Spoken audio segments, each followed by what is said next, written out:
Kreuzberg was the classical artists' place in Western Berlin, where during the times of the Cold War, a lot of artists from all over the world, starting with David Bowie, was going to, because it was such a special place, because he had free spaces and special possibilities, and I wanted to be in the middle of that.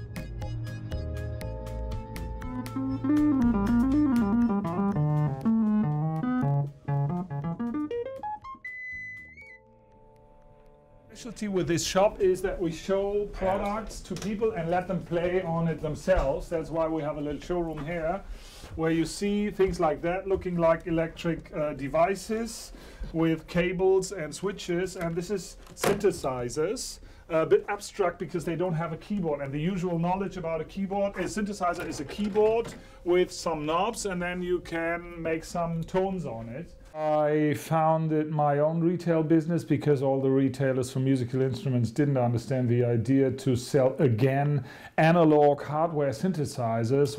And people come from USA, from Spain, from wherever, because all those special shops explaining things and transporting the knowledge about a product and a manufacturer are dying towards ideas like Amazon or the big online shops, and we try our best to find a balance in between to keep the possibilities and the knowledge about such special things alive, but at the same time to keep those little retailers alive, where in the end you end up if you need just a cable or something.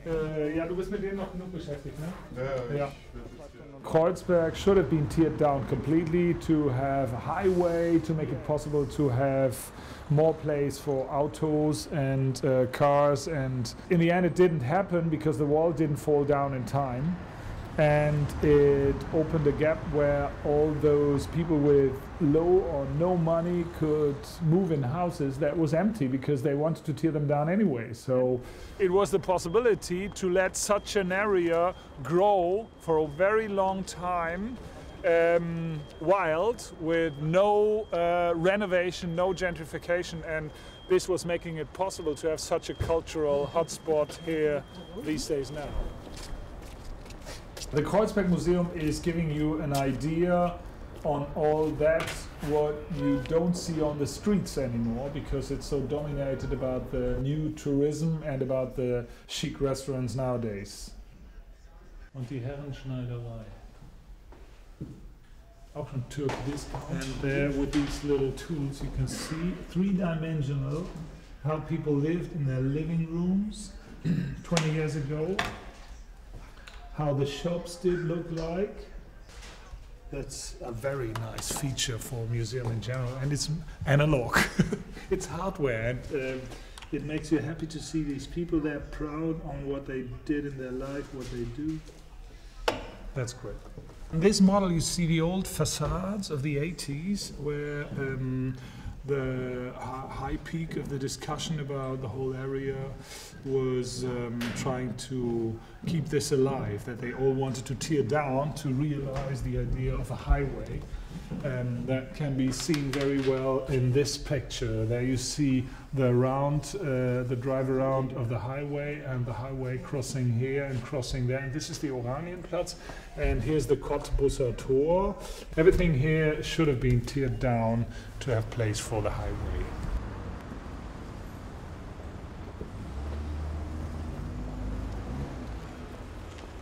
The little restaurant Shimmy Shell, it's a place to sit down, and it's a bit like in a living room where you sit to have dinner with or lunch with friends, and it's not a restaurant where you have the impression that hurry up, you have to go, there's others waiting outdoors. A bit slowing down and taking you away from all those speeded up times in a big city. Oder what's the top seller classic? That's steak. Yeah. Steak? Yeah, steak. Steak? Steak fried. Okay, then a steak fried. Echt? It's in the middle of normal life, you know. It feels like being in being in grandma's living room a little bit. And this is a very special thing. Cheers.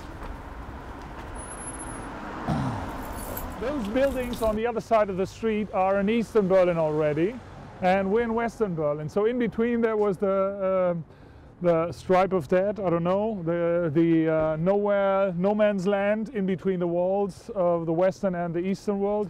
And this is directly next to it the Kinderbahnhof, that little farm where once people initiated a place to be in the green for people that are normally living in this quite limited city. Ein Esel. We call it Esel.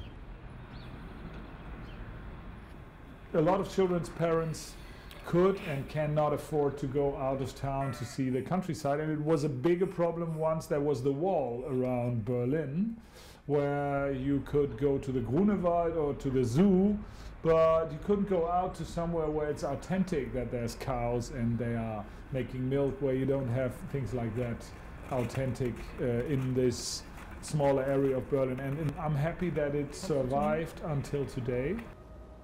Nee.